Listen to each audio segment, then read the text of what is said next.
Hello, everyone, and welcome back after this beautiful summer to the Color Authority podcast. This first episode of the fall is going to be with Laura Luchtman. She is Dutch, like myself, and lives and works in Rotterdam. She's a textile and service designer investigating the social, cultural, and ecological dimensions of color. She develops new ways to experience color through bio-based pigments, inclusive systems, and translating color and pattern across different contexts. From her chromatic atelier Kukka in Rotterdam, she works with brands like Puma, ranging from conceptual presentations to applied collections. Her research into sustainable dyes highlights her hands-on approach and commitment to conscious design. Laura's work has been shown globally, published and presented at, for example, TEDx. And in 2023, she won the DNA Paris Design Award, Chromarama Riso.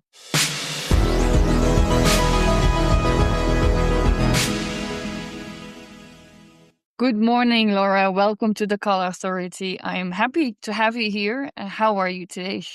Thank you, Judith, so much for having me here. I'm good.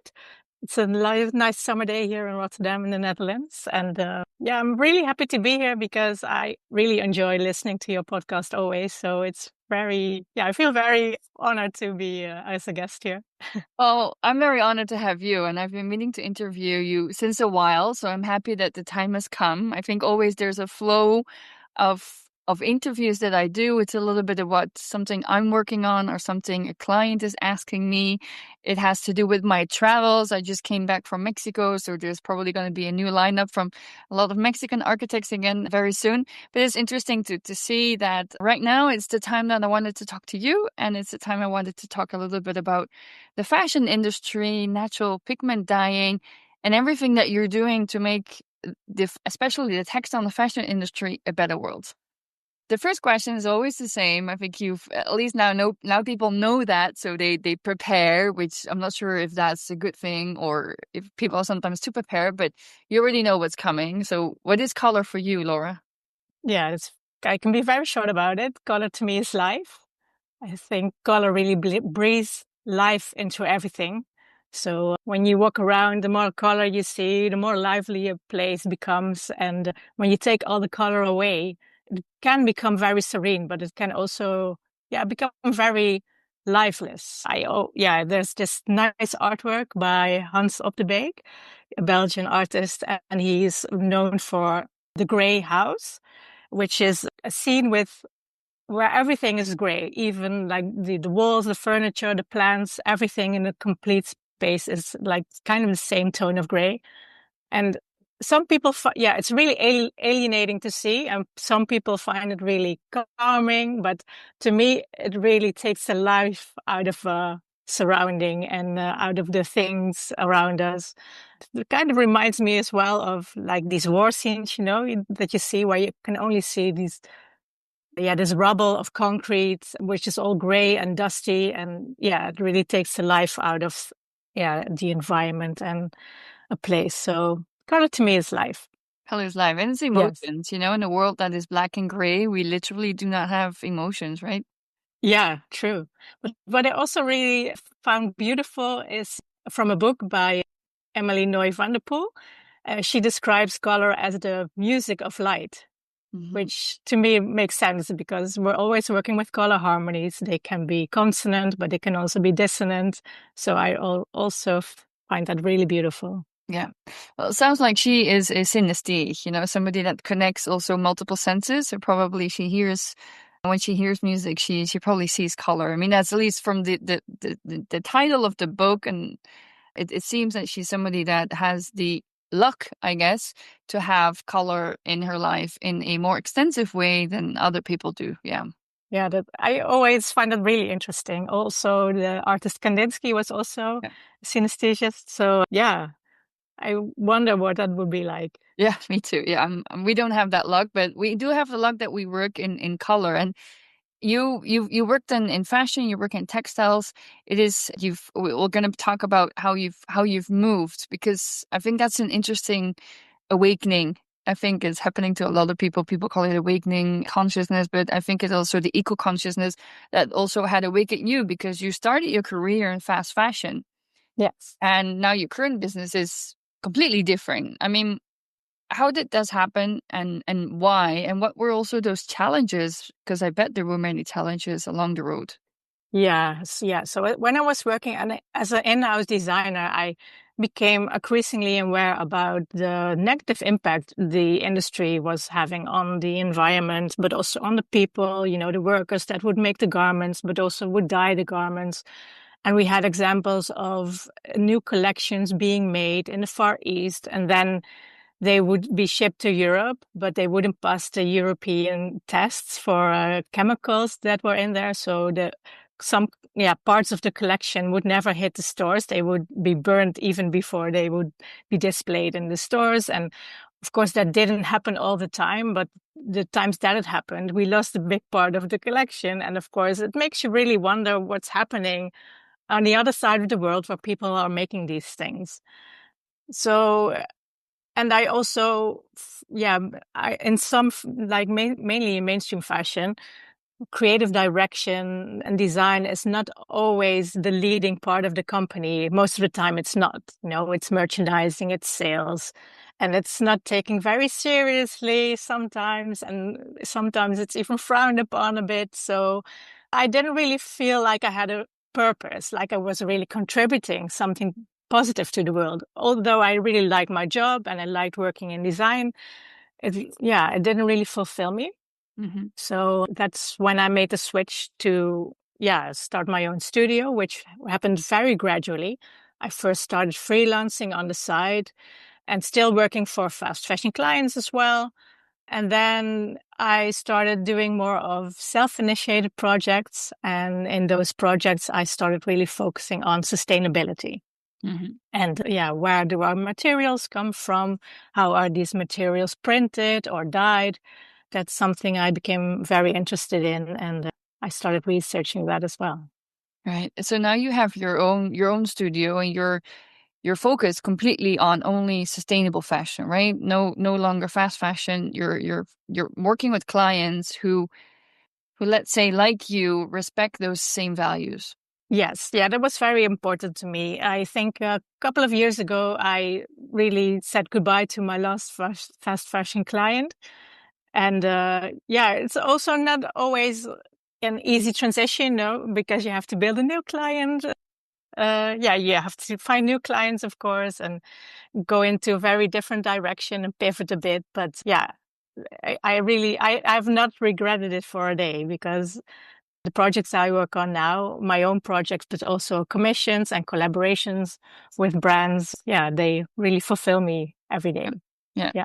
That's lovely to hear. I love that those are like those good feel stories, right? Because when you start your own business, which obviously has also been my case, I think now already 4 years ago, you sometimes get this high anxiety, right? Right. But when then it works all out and you see projects come in that really, give you energy, it's a beautiful thing. Yeah, it is. And I'm still kind of, open to work for fast fashion if it's really a project that would have a positive impact, and would have a look at the fast fashion business model in general, which I think cannot be sustainable at all. So I'm still open to that.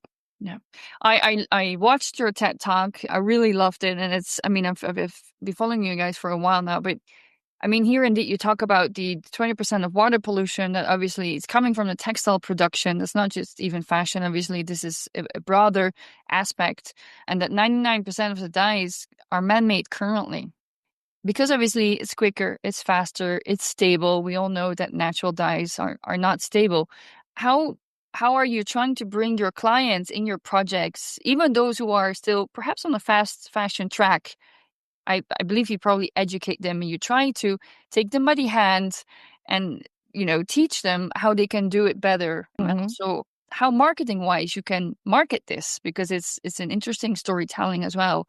How do you do that? How can we all start, go back to a little bit what is natural and what is less pollution?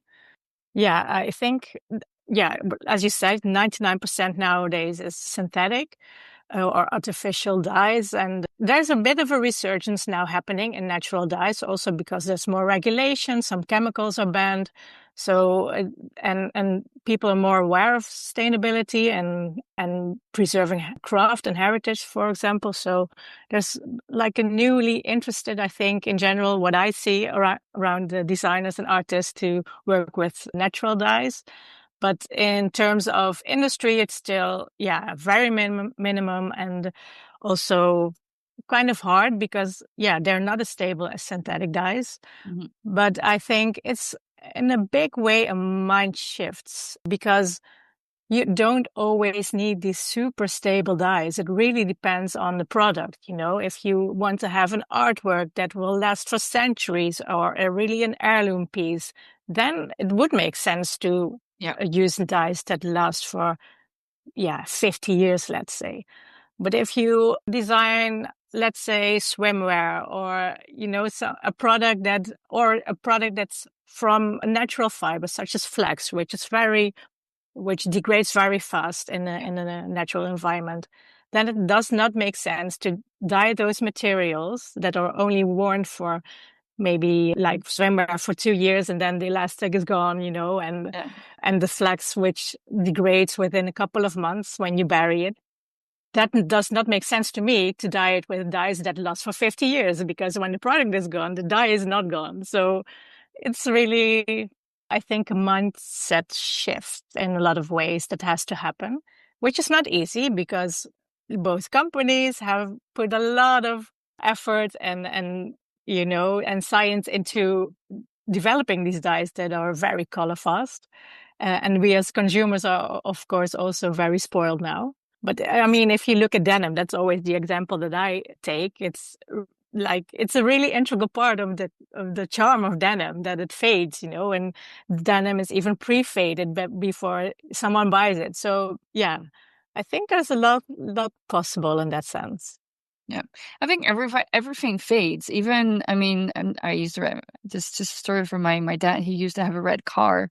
Now, red car pigments coatings are obviously more stable, but if you didn't wax it every year, the car would be pink after Yeah. standing in the sun. Or if you didn't have a garage, for example, I think it's something that we've grown up with, but then we've learned not to accept. And we just want stability and everything looks the same. And I feel that the world is slowly changing or acceptive of something that is the imperfect sometimes or the error. Yeah. Yeah. And also, you know, when you look at customization, it is perfect and it really brings a story to the color, I think. It can really let you rediscover the emotional and essential aspects of color. And it has a certain locality, seasonality, which is, yeah, I think it brings more life into a product as well. That's true. Tell us a little bit about how you experiment with either with existing natural pigments or perhaps sometimes finding new ones. Like, how do you even start? What is your methodology? And how do you know, this is interesting. This could be something that will be interesting for my clients as well. Yes. Yeah. So in terms of methodology, I don't know really in terms of new pigments if I have one. It's more kind of a fascination that starts or a problem that I see, or it always kind of starts with a concept. That's the first part. And I have researched natural dyes coming from plants and plants that have been used for centuries in natural dyes, but also looking at very different sources like waste streams, but also microorganisms, which I find so interesting. Microorganisms are kind of an untouched source within the colors and within dyes. And when I did a course in, I think, 2016, I found out for the first time that there are bacteria that produce pigment and that these pigments are really suitable to dye all kinds of, surfaces, textures, substrates. So, and I started, experimenting with these bacteria on textiles to see if they would dye the textile. And, that opened a completely new world to me. I found it completely fascinating. Something you normally don't see with the naked eye can suddenly produce these lovely, vibrant colors and dye the textiles while they're growing on it. Yeah, I mean, that completely changed my outlook on color and also on my own practice. Yeah, no, I believe that. I mean, a lot of people, when we think about bacteria, we think about hygiene, we think about issues, right? So this is also, it's interesting. So you have to be, the storytelling needs to be pretty well done for people to wear something that's dyed with bacteria, at least let's say for people, for the larger market, right? I mean, Hmm. anybody else would think it's obviously cool. And you did a collection with this color, right? You did a Yes. collection for a sports brand. Yes. They did a great marketing behind it. Tell us a little bit about what happened with this brand, if you can, of course, and also how they've adapted this whole storytelling behind the exact color and the bacteria. Yeah, yeah. So that was really a big step for us because, yeah, this project I did with another designer, Ilfa Sibanaar, she's a fashion designer, and we started this research together. And yeah, at first we only dyed textile swatches in the lab in very small petri dishes, and we kind of made the petri dishes a little bit bigger and like small containers, but it's still very small lab scale. So when we came in contact with the sports brand, it's Puma.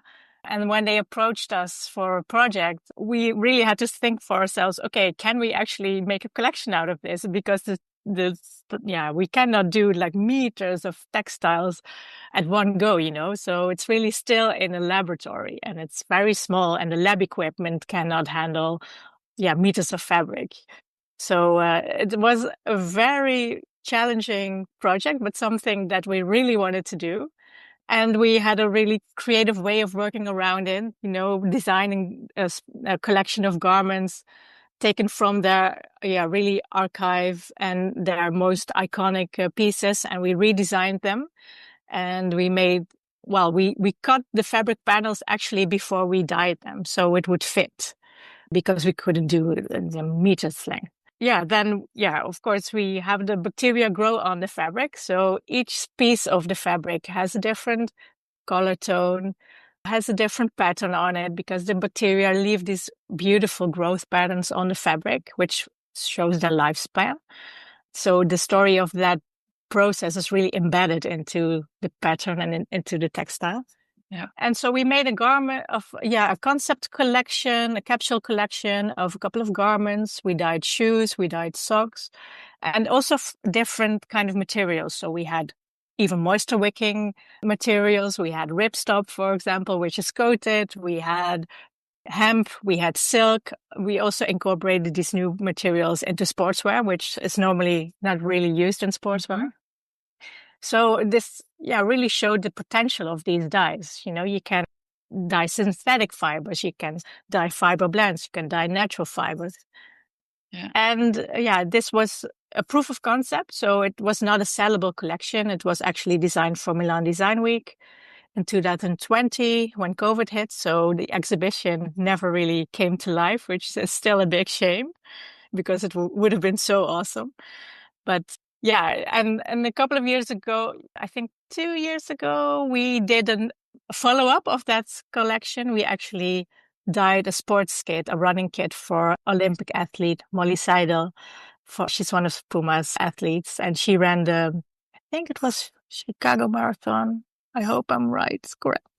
In our kit, and she ran her best time yet. So that was also a really beautiful way to see perfect mix of many occasions, right? Yes, it really was. Yeah, they called it also natural flow or something like that, right? I mean, they even like the way you called the collection that you did, it was also really talking about the fact that you have to accept that if you have part of this collection, it will fade. Yes. Fade like you will, or the washing machine also will, by the way. Yeah, the collection was called Design to Fade. So that was it. And it was about fading of life, fading of the color. Yeah, and that, you know, things can be produced hyper local. You can dye these garments with bacteria in every part of the world, let's say, and produce it there. And what the big upside is to, if you compare it to synthetic dyes, or even if you compare it to other natural dyes, is that the production of the dye plus the dyeing itself all happens in one spot. Mm-hmm. And also we don't use high dyeing temperatures and don't add any chemicals or any textile enhancements in the process. We keep it as natural as possible, and we really try to embrace what this does to a color. And it was really special to us that a brand like Puma was open to that concept, because, of course, in industrial processes, this is not accepted.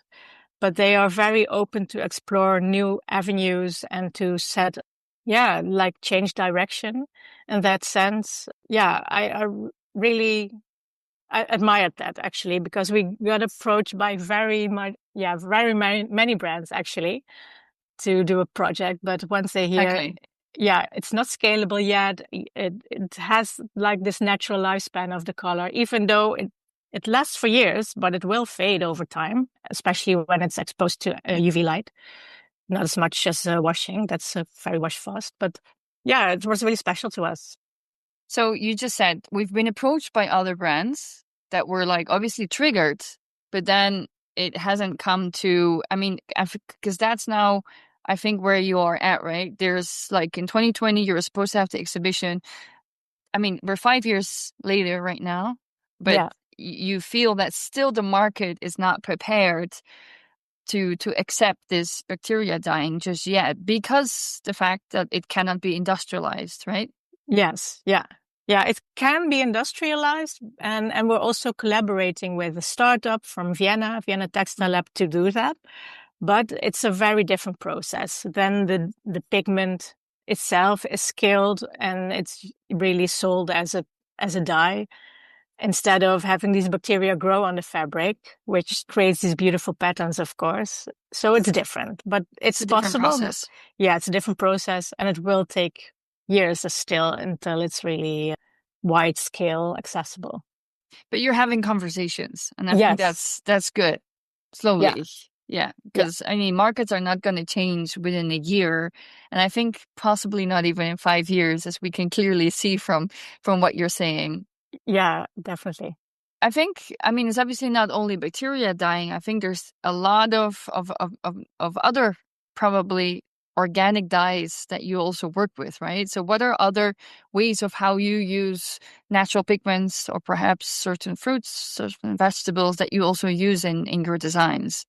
Yeah, one of the pigments that I use is from an exotic invasive plant species here in Europe. It's called Japanese knotweed. It's actually from Asia. And there it's not an invasive species, but because here it has no natural enemy, it really causes a lot of problems in the environment. You know, it takes over other plants, so it has a big impact on biodiversity. And it also goes, because it grows so fast, it grows, I think, even as fast as bamboo, or maybe even faster. You can like watch it grow. It's insane. But yeah, but this plant is now really eradicated and burned, and it's such a beautiful fiber. And also because it grows so fast, I was thinking, okay, maybe we can do something with this. So I dyed fabrics as well, and yarns with this plant. And I also looked into if the plant was suitable for making a textile fiber out of it.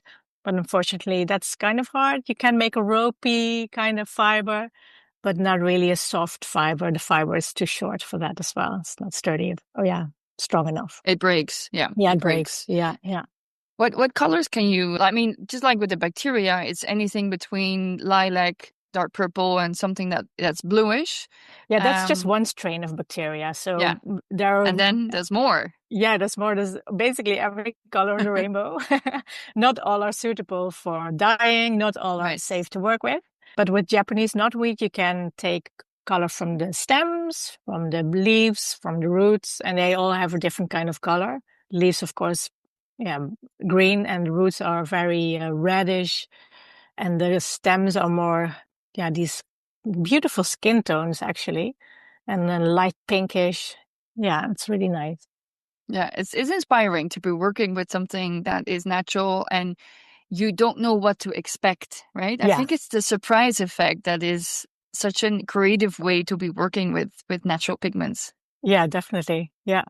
Yeah. And I also looked into spring flowers to see what happens there. These flowers are normally not used for dyeing, and some of these are toxic. So there was also research into looking at natural resources and seeing that not everything that's natural is good for you. You know, some things are toxic, even and if it's natural. So I wanted to raise a little bit awareness about that as well and start a discussion. Yeah, we all have to, yeah, that's a very good point. We all think that everything that's natural is healthy. But yeah, that's not always the case. Okay, No, that's an important statement, I think, indeed. yeah, something we forget. I feel that you're also part of this new generation of designers that are trying to find, indeed, as you said, new materials, which you tried with this plant, of course, that are more sustainable. What are others that you're perhaps working with that you really feel there's something there, but perhaps it's not, indeed, as you said, it's maybe the application is not quite there yet, but that's something that's coming over the next couple of years? Yeah, I really look a lot at biodesign, which is designing with living things, living systems, also biomimicry. And yeah, I think things like fungi, yeah, all kinds of microorganisms have really a lot of potential to create new materials from, like mycelium, which is also used a lot already in interior design and building. Not as much in textiles and fashion yet, but there's an increasingly amount of designers that are experimenting with that as well. But also the SCOBY from kombucha, for example, those kinds of materials. Yeah. And it's all, yeah, they're all really in it's, you know, it's baby steps. It's really in the beginning of the process still. So it's not scalable as you would like maybe, but yeah, there's a lot of things happening. And I even heard, I think, Neri Oxman from MIT talking about this AI feature that they're building Mm-hmm. that can calculate how materials behave, like these new materials that are not widely spread yet, and can really help scale in the scaling process and finding new materials and finding new material properties and Right. how you can apply them. So that's also interesting. Yeah. Do you also look into what perhaps the heritage is? So it's not only about perhaps finding new pigments, finding new materials, but perhaps it's also just going back to what we have, Yes. natural, and that obviously European, so that's obviously sustainable because, it would be beautiful to get agave from Mexico, but it would make sense for obviously where we are living. Is that also something that you do? And is that also something that you see as, between brackets, trending, that people are working again with what they have available, which is then not synthetic, but it's natural? Yeah, definitely. And I'm very much working with heritage, cultural heritage at the moment, not just from Europe, but also from other countries, because I really like exploring all kinds of techniques and all kinds of colors from all over the world, because that's the first thing I notice when I travel abroad. The first thing I notice is the change in color everywhere in the building, built environment, and ingredients for food, let's say. Yeah, it was so fascinating. So at the moment, focusing on Egypt and Cairo. I just did an exhibition. Yeah, it's great. I spent a week in Old Cairo last year for a Patterns of Cairo project, working with local artisans and the local crafts. And I'm going to do a residency in Japan in September. So yeah, really exploring the textile techniques that are happened there for centuries now.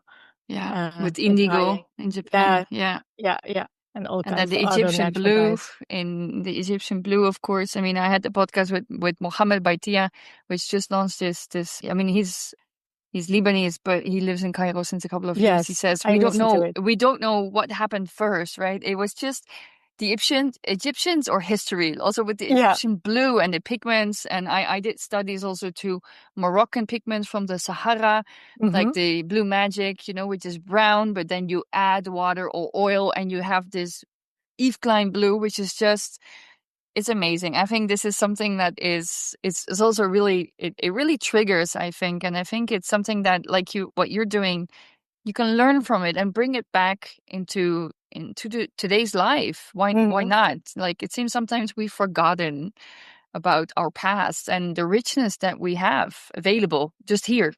Yeah, definitely. And I think there's a real beauty about this locality, if we, I mean, if you work in color, you always have different colors that you choose for, let's say, the EMEA area. And so there are different tastes in color, different trends in color all over the world. So why not make it even more localized and have a color Yeah. that's really from Western Europe or even from the Netherlands, let's say. I really find this very beautiful. Yeah, no, absolutely. I just came back from Yucatan, from Merida, and they color with achote. Achote is like this red pigment. It's also a herb, a colored pigment that they put in the cochinita pibil, which is the meat of the tacos that they have locally. But then you can also use it in building blocks. So you can Mm. make pigmented, I mean, it just, so it's something that you buy at the market that you can eat. You can put it in your food and in your meat to spice it and to give it color. But you can also use it in local materials like saskap or chukum, for example.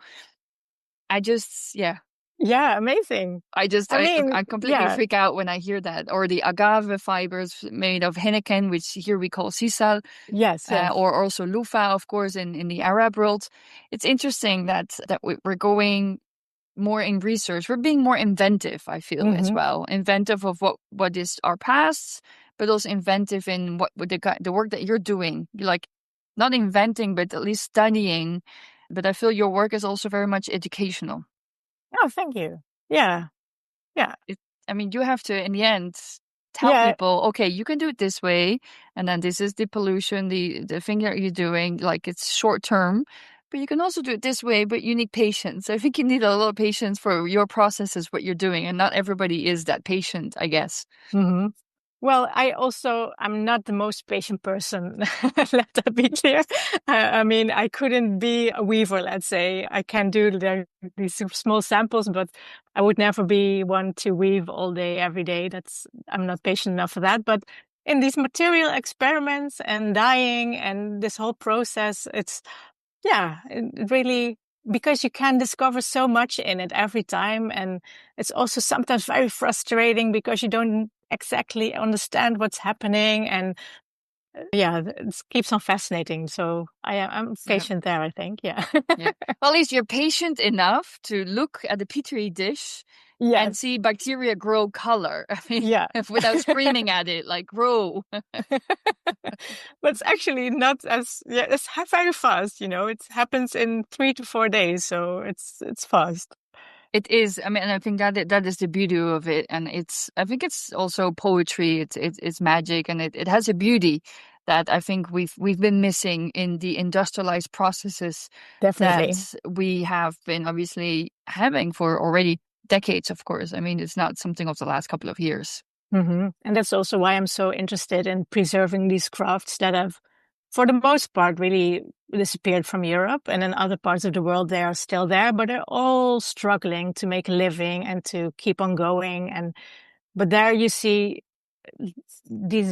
also in Morocco, for example, all these villages in the mountains, they have natural colors that each village is very different in terms of the colors they use and how they apply it and the materials that grow there and, yeah, exist. So, yeah, that's so interesting to me. And like you said, in Mexico, the colors and the materials you find there that we have almost no knowledge of here. And I Yeah, also spoke to, a colleague, let's say friend from Brazil, and she was explaining about the Amazon and all the materials and colors that are available there that she also never heard of. And there's still so much to explore in terms yeah, of color. We haven't found so many things yet. And also in microorganisms, there's still so much to explore. So yeah. yeah, it's incredible.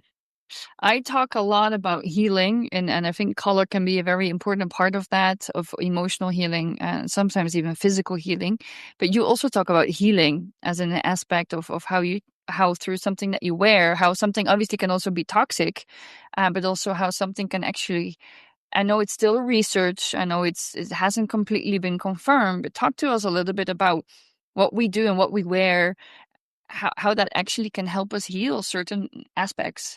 Yeah. So the interesting part of that about these microbial pigments is that oftentimes they contain antimicrobial properties, so antibacterial, but they also have properties of inhibiting cancer cells from growing, for example. So science is really interested in that part of those pigments, not exactly in the color itself, but more in these properties that are from those pigments. And they make antibiotics out of it.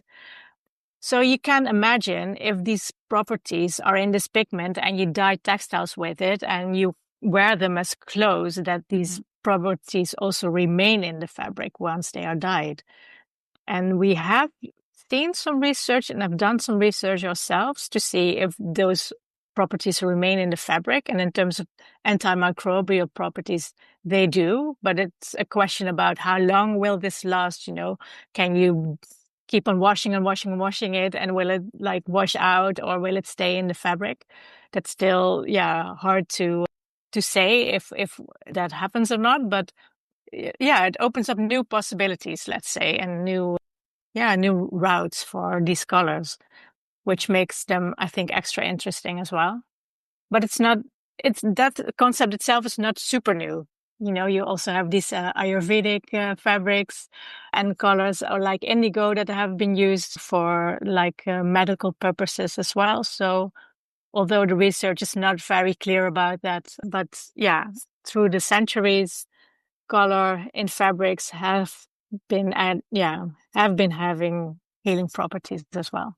Yeah, just not only the effect that they have on us, like yellow or oranges or blues, for energy or for calming, but it's interesting that it could also be done in a more indirect way. So it's just by simply wearing something that is through the fabric, it's just working while you are just continuing life. I mean, it's interesting that there's research being done, at least.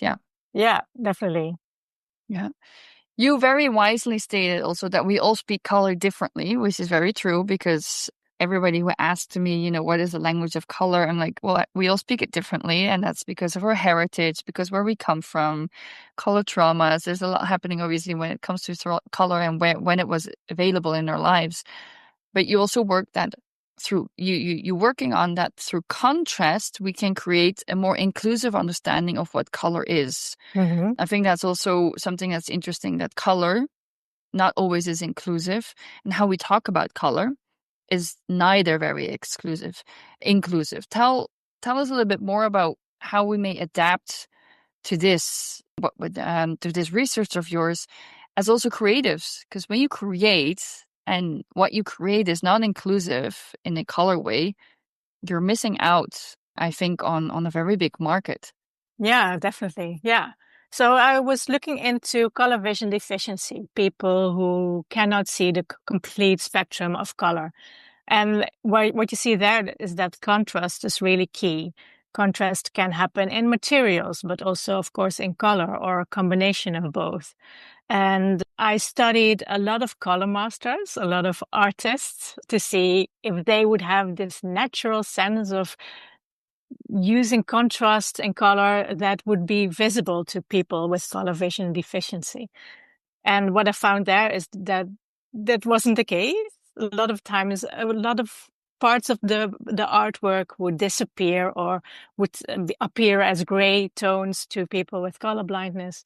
So I find that very fascinating. And I also didn't know myself as a designer how to design for that and how to be inclusive in that sense. So my project Chromarama is a deep dive into color blindness, and to design with that in mind, and to also have these secret layers in a design that some people can see and others cannot, but intentional, and not because we don't know about it or we forgot about it. So I also try to design patterns that are based on Ishihara's test for colorblindness, that colorblind people can see different patterns in a design than people who are not colorblind, but with intention. So it's really specially designed for them. But also designs that we all see completely the same, not just the layout, let's say, but also the color itself. And then you can start to have a real discussion about color, because then you understand each other. You're like, for the first time, on the same level, let's say. Yeah. And then you can also start talking about the differences more and hopefully, increase some understanding. Yeah. It's like the story with the blue dress, right? From a couple of Yeah. years ago. It Yeah. created so much buzz on social media, and it was so funny that even in my group of friends, people saw it different. Yeah. And Did you then see both or did you just see I one? saw both. Yeah. Yeah. First I saw, I think only the white and gold, but later I saw the blue or the other way around. Yeah. But it's crazy all around. I saw the blue first, and Oh then yeah. eventually I could see the other one as well. Oh But I yeah. think Yeah. this is indeed, it's interesting. This had less to do with color blindness, perhaps. But do you know the numbers on color blindness, and also what colors people often mistake? Because I think it's also colors that are rather close that often they confuse, right? Yes, yeah, there's a lot of confusing colors. The numbers are 1 in 12 men are colorblind and 1 in 200 women. So 8% of men is quite a lot. So Mm-hmm. if you talk to a group of people, there's almost always someone who's colorblind, but you might not even know it because people don't really talk about it as much, or it's not the biggest issue maybe sometimes, and the colors people struggle the most with is red and green. So Yeah. red-green blindness or weakness is what most people struggle with. There's a big issue Sorry, if I you have have a to traffic cough. light. No, go ahead. Sorry. No worries. I can cut that out. Yeah, I mean, the red and green is a big issue for traffic lights, right? it is. Yes, and also for traffic signs but the beautiful thing again, even if you don't experience or see all the colors that are visual in the human spectrum, people who are colorblind, they see more contrast, they see better patterns. Mm-hmm. So they see more shapes, let's say, when the environment is dark a lot of the times. And I saw this really fun thing that, colorblind people also are excluded from certain jobs and certain Yeah. professions, and they couldn't be in the army, for example, but they actually would make very good snipers because they can see through the camouflage because they don't see the color, which is a distraction, but they can see movement within those patterns. Yeah. Yeah, they focus on other cues Yes. to understand what's happening. Yeah. Yeah. Same with animals as well. Yeah. Yeah. Yeah, I think this month there's going to be an article in Manera in which I talk about the red color and its psychology, and I think I'm going to kill a myth that in Spain obviously we have still the fights with obviously the poor animal, but it's an animal that doesn't see red. So everybody thinks that it's the red that actually Yeah. is attracting the bull, but Yeah. it's the movement because Ah, bulls really? only see blue and yellow. Also didn't know that. Oh, wow. Yeah. It's interesting. It's interesting. Yes. Yeah. Yeah, it Most is. animals are colorblind. Yeah. Yeah, that's also the red-green blindness then, because people who are red-green blind, they also see blue and yellow. I think generally, the conclusion of this podcast is that color should be, first of all, obviously something that is doing something for us and not making us obviously sick or other people sick that are obviously working with it. But I think it also should be inclusive. Mm-hmm. It should spread more in the world because it is literally something that makes us feel good. Yeah, it is. Yeah. If we can bring more color to people, I think that's a good thing. Exactly. Thank you so much for sharing all your wisdom, and do stay in touch because I'm curious about your next research. I will. Thank you. I think people are going to be following you and just curious about what you're up next. And thank you, and I look forward to talk to you again about everything that is natural color flow. Thank you so much. It was a real pleasure to be here. Thank you for listening to another podcast of the Color Authority. I hope you enjoyed it. Please rate, comment, and feedback the show. This is now a beautiful option on most podcast directories. So let us know what you think. And next month, we will come back to you with another colorful episode.